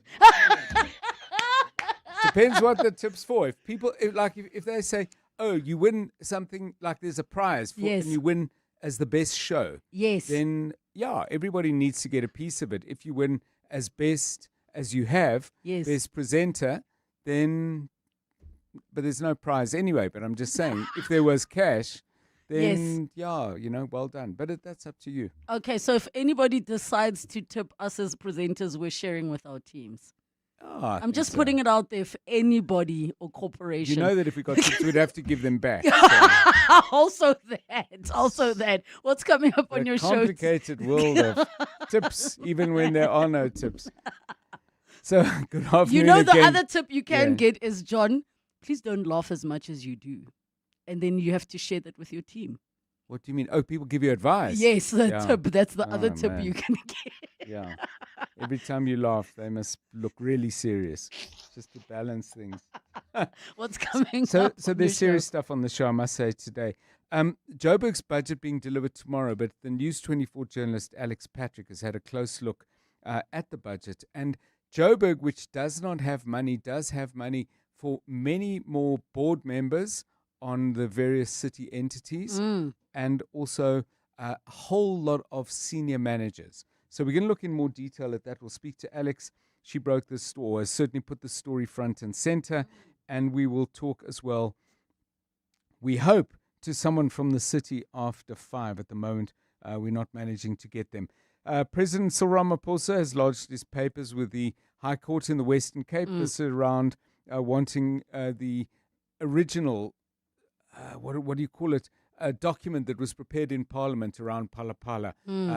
He wants that to be struck or to be reviewed and possibly set aside. What's in his papers? We can look very closely at that at 4:10. China is changing tariff arrangements with African countries. In our RMB Africa Focus at 4:10, we'll look at the implications of that as well. So there's lots going on. We're looking forward to the show. I hope you'll join us. 702 Drive with John Perlman coming up from 3 to 6 p.m. 702. The car feature. 18 minutes to 3 o'clock in our car feature for today. We're talking about the gap between licensed and road safe vehicles in South Africa. Get in touch with us, 011 883 0702 and the WhatsApp line 072 702 1702 as we chat to Roger Bierman, who is managing editor at carbuzz.com. Roger, welcome to the show. How are you doing? Relebogile, I'm well, thanks, and yourself? I'm doing well, and I have to ask Roger, do people literally on the phone say to you, Roger, that when you call and tell them something? All the time. Dang, I thought I was original and smart. I'll have to come up with a better one. Please help us understand what is a licensed vehicle, and then we will jump onto what is a road safe vehicle. So technically the two go hand in hand, but the primary thing with a licensed vehicle is that the vehicle is registered with the government, it is registered to your name, and it's basically the government saying, yes, this vehicle has been approved for use on South African roads with you as the owner and operator. So does that mean that a licensed vehicle is one that has a valid license disc, or are we speaking anything beyond that? It would basically be, yes, just that, a valid license disc. However, in order to get that valid license disc, you do have to go through a variety of processes, including getting a roadworthy certificate. And then once you have that and the car is licensed, it's about updating that license annually, getting that license renewed to make sure that it does remain a fully licensed vehicle. So now when we talk road safe vehicles, I know it is pretty self-explanatory, but share with us what is considered road safe according to the laws at the moment, because you can look at your car and be like, it's safe for the road, but the law might say something else. Yes, so road safe is a very vast definition because there are a lot of factors that do get looked at by the authorities when providing a roadworthy certificate. These include largely mechanical factors, where it's things like leaks, are your lights fully functioning, the status of your tires. All of these things are necessary because, like you say, you can look at your vehicle and think it's safe, it runs, there's no problem. But something like the tires, for example, if you don't have enough tread or if the tires are too old, those then are a safety risk where something could happen. You could have a tire blowout, or if you drive over a puddle or in the rain, you might not have the necessary grip. So these are all the factors that get looked at when you're getting a roadworthy certificate, and they are important factors when it comes to determining whether a vehicle is actually road safe or not. Roadworthy certificate and road safe, can they be considered one and the same thing? Initially, yes. The purpose behind a roadworthy certificate is to ensure that a vehicle is road safe.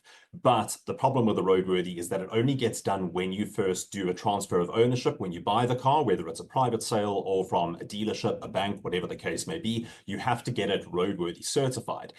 At that moment in time, it is deemed to be safe for the road. However, the problem, especially in South Africa, is that we don't have any follow-ups on that, meaning that if you've owned a vehicle for 3 or 4 years, it might have been roadworthy and road safe at one point in time, but now stuff has happened. You haven't had the budget to replace your tires, or you've had bulbs go out that you haven't replaced. And suddenly, even though your car might be registered, it might be licensed, it's no longer actually fully road safe. So what is the reason, and maybe you know a little bit about the context, that we arrived at a point that this roadworthiness was not like a renewal thing, that every 2 years you have to go in for that vehicle to check the roadworthiness, that now we're at a place where it only relies on ownership change? Because to me, it almost would feel like, well, isn't that the same as your driver's license expiring and then you have to go do your eye test and then we say shop? In theory, the principle behind it was just that I think it was an idealistic situation where government was looking at people owning their vehicles for a certain period of time, then selling them, upgrading, getting something new. The problem is South Africa is a very unique climate financially, where a lot of people don't keep their cars for only a short period of time. The average age of cars on South African roads is over 12 years old, which means that you've got some cars that are brand new and some that are older than 20 years old. Wait, and 12 years old? Oh my goodness. I think that was at my last check, and I think it might be a little older than that now, because obviously new cars are expensive. A lot of people can't afford new cars, so they tend to hang on to cars for a very long time.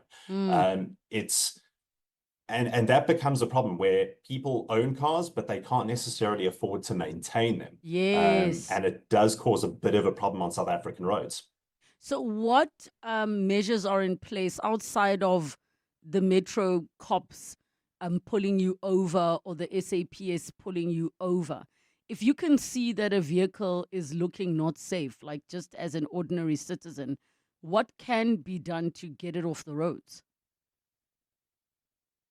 Well, this is a tricky one because unfortunately general road users don't have that much power. We do rely a lot on the police service, particularly Metro Police, and we have to trust that when they are pulling cars over and conducting roadblocks, that they are looking at these things, and a lot of them do. I will say, especially in the Joburg and Tshwane metros, there has been quite a significant improvement in terms of how the policing operates and in terms of what they're looking for when they pull people over. I speak from personal experience when I say every time I've been pulled over, the cops are looking. They are not just checking licenses anymore. They're looking at the vehicle license. They're looking at then the headlights, checking whether they're working. I've often been asked to check, can I turn my lights on and off, indicators. So the policing is getting better in that regard.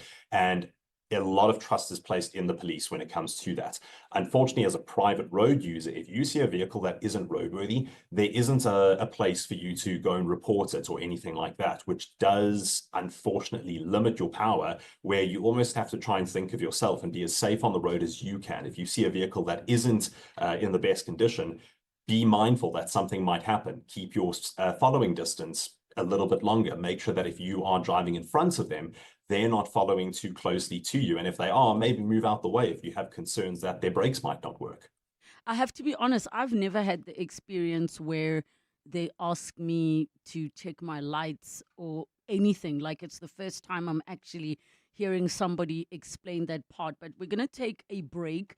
And when we come back, I want us to touch on what those road safe blind spots are for South Africans, the things that we don't usually check, but can be problematic and a danger to ourselves and others on the road. 011 883 0702 and the WhatsApp line 072 702 1702. It's another girl. Families multiply, fees shouldn't. With Ultimate Banking, you get support for every chapter. Get discounted banking for your spouse and give each of your children a head start with a Mega U account. Because as your family grows, your banking should keep up. Apply online. Your story matters. ABSA. Terms and conditions apply. ABSA is an authorized financial services provider. Hi, this is Michael Owen, Hollywood Bets brand ambassador. Being a champion, I know the best performances come from making the right decisions on and off the pitch. Enjoy the game, enjoy the excitement, but play responsibly. Gambling responsibly is about staying in control so you can enjoy it your way. If you or someone you know needs support, help is always available. Call the South African Responsible Gambling toll-free counselling line on 0800 006 008 or WhatsApp help to 076 675 0710. Chamberlain is famous for our annual carnival and hardware since 1903. In this year's carnival from 21 May to 31 May, we will be offering the biggest discounts in 20 years.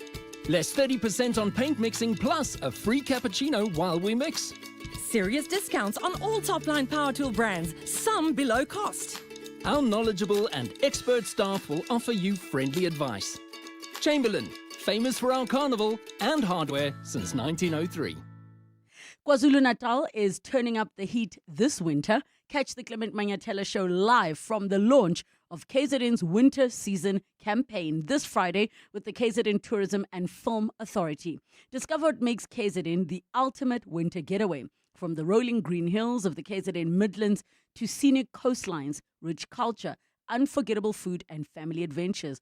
Wozobona. It's showtime in KZN with the KZN Tourism and Film Authority this Friday on 702.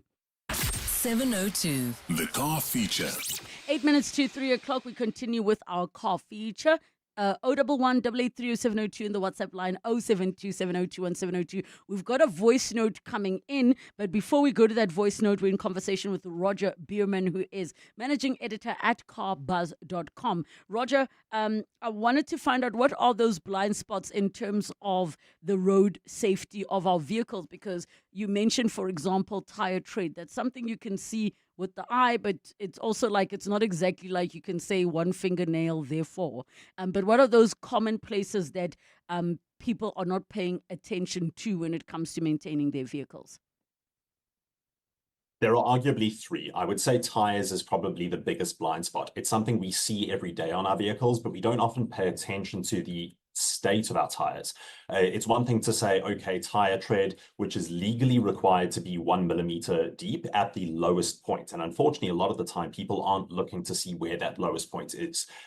Using a fingernail, not maybe the best way to do it, but if you take a coin and on the edge of our coins, there's a slight little rim. And if you were to dip your coin in, if that rim disappears, then you're more likely to be safe. But it's always better to have more tread than less tread. The big problem, however, is outdated tires and tires that have expired, which is something a lot of people don't know about.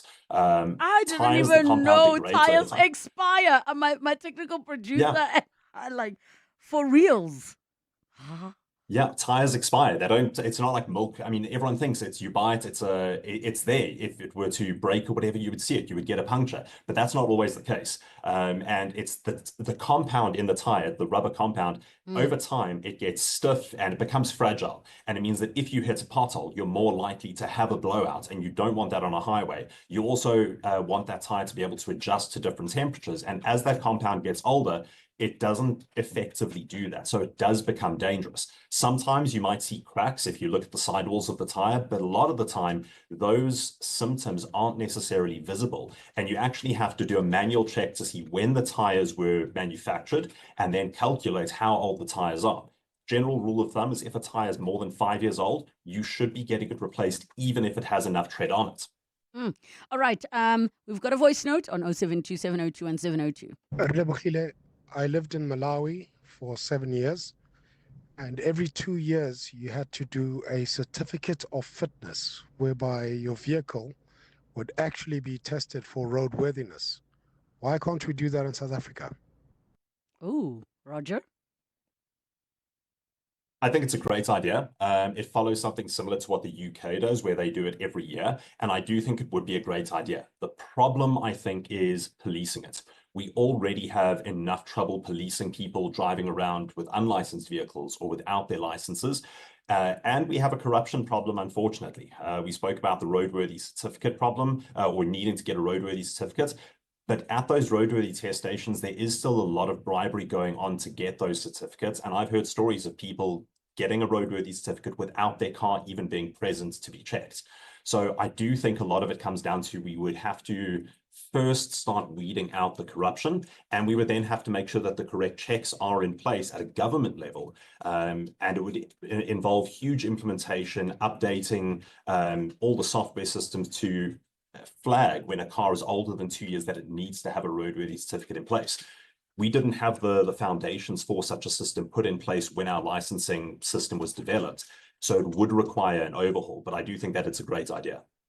Another message here says, my car's license expired more than 10 years ago because I haven't used it. What should I do if I'd like to sell the car or sell it for parts at a later stage? That's from Farai. Well, if you would like to sell the car, the main thing is you have to get that car licensed, especially if you are selling it to someone who has the intention of driving it on the road as a road legal vehicle. There would be a significant amount of back fees that need to be payable. All of those license fees plus any penalties for the vehicle being out of date. The longer the license is out of date, the more those fees accumulate. And there you would go to the licensing department and you would then have to relicense it, pay all of those fees, and it will be very, very expensive. If you are going to be selling the car for parts, that's slightly different. You first need to de-license the vehicle, deregister it. There will still be late penalties applicable because until such time as the car is deregistered, they expect you to be paying those license fees. So you'd have to deregister it, again paying those license fees, and only then can you strip the car and sell the car off in pieces. Roger that. Got my way to squeeze it in. Thank you so much, Roger, for your time and just for sharing all of that information with us. Roger Beeman, Managing Editor at carbuzz.com.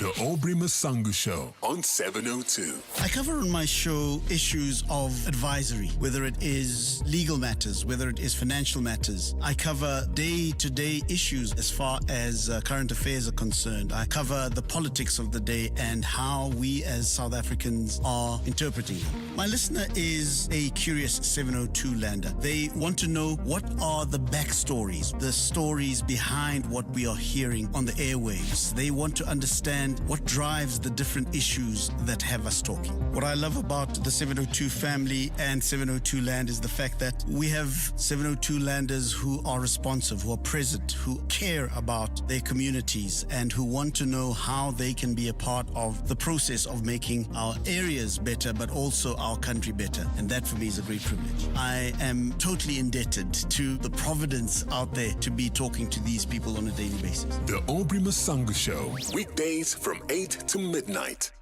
The 702 Josie My Josie Walk the Talk is calling on you to walk with the people, for the people, on Sunday, the 26th of July. Babize bonke. And this year, you can choose from 3 different inner city routes. The 5-kilometer Victoria Yards route takes you from Ellis Park through the inspirational Joburg Cricket Club into Victoria Yards and past the Troyville Hotel. You then finish off at Ellis Park. So whether you're taking on the 5K, the 8K, or the 15K, enter now on primemediaplus.com and get ready for the 702 Josie My Josie Walk the Talk, hosted by the City of Johannesburg. Totally advantage in FNB Speed Point. Kanjani. You can boost your cash flow with FNB Cash Advance and get pre-approved funds within 24 hours. So whether you're buying stock, paying suppliers, or growing your business, it's easy. Get your cash. Walala, wasala. Get in the payments game with a bank that helps you unlock cash flow with FNB Speed Point. FNB, help changes everything. First National Bank, a division of First Rand Bank Limited, an authorized financial services and credit provider. T's and C's apply. You hear that? That's the sound of business execution finally visible. No more chasing people and reports, no more disconnected systems, no more guessing if our business is performing or not. iStratGo connects strategy, people, performance, and day-to-day work into one clear software platform, so leaders can see what's working, what's not, and where to focus. Because when execution is visible, everything runs better. Book a demo on istratgo.com. istratgo.com. 702 afternoons at 702.co.za. It is going to be the Youth Takeover Thursdays. Don't forget to submit your demos. Put your age, your motivation, and the role you would like to play. We so look forward to hosting those of you that are chosen. John Perlman is up next, hosting 702 Drive. It's 3 o'clock. This is EWN. President calls Phala Phala inquiry intolerable amid a court challenge and judgment reserved in Faningosi bail appeal. Good afternoon, I'm Zingisa Cherwa. President Ramaphosa says it would be intolerable and a travesty if Parliament were to continue with an impeachment inquiry into matters related to his Phala Phala farm while he's seeking a judicial review of the report on which the inquiry will be based. In a review application filed in the Western Cape High Court today, Ramaphosa says if the National Assembly does intend to proceed with a Section 89 inquiry, he will be compelled to seek an interdict to stop proceedings. Earlier this month, the Constitutional Court found Parliament had behaved irrationally in 2022 when it dismissed the report that Ramaphosa now seeks to set aside. Lindsay Dentlinger reports. President Cyril Ramaphosa's legal challenge comes a day after Parliament announced it had received the 31 names of all representatives from 16 political parties that are due to conduct the impeachment inquiry. But in his affidavit filed with the court today, Ramaphosa says the panel, which compiled the Section 89 report, misconceived its mandate, misjudged the information before it, misinterpreted the 4 charges it was to consider against him, and strayed beyond these charges. Ramaphosa contends the panel, led by former Chief Justice Sandile Ngcobo, raised issues in the report that he was not given an opportunity to respond to. For this reason, the President says it was irrational for the panel to focus on an absence of explanations in its report submitted to Parliament. Ramaphosa further asserts that the panel relied on hearsay, a confidential Namibian police report, and an audio clip of which the veracity has not been determined. He says it remains unclear how these pieces of information were obtained, and the panel wrongfully treated them as evidence. Lindsay Dentlinger, Eyewitness News, Parliament. Judgment has been reserved in the bail appeal of suspended SAPS Organised Crime Unit member Faningosi following final arguments in the Pretoria High Court.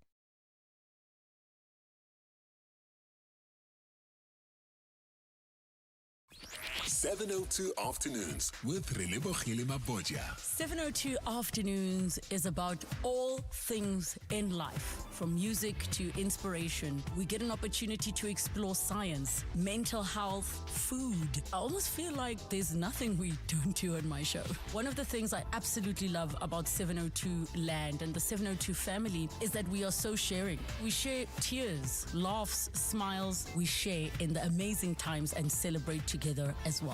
We have a range of topics, but when it comes to what we do cover on the show, absolutely everything.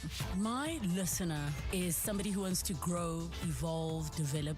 They're empathetic, they are loving, they are so special that even when they don't have, they come through and share, and more importantly, they know how to walk the talk. 702 Afternoons with Relebogile Mabotja. Weekdays from 1 to 3 p.m.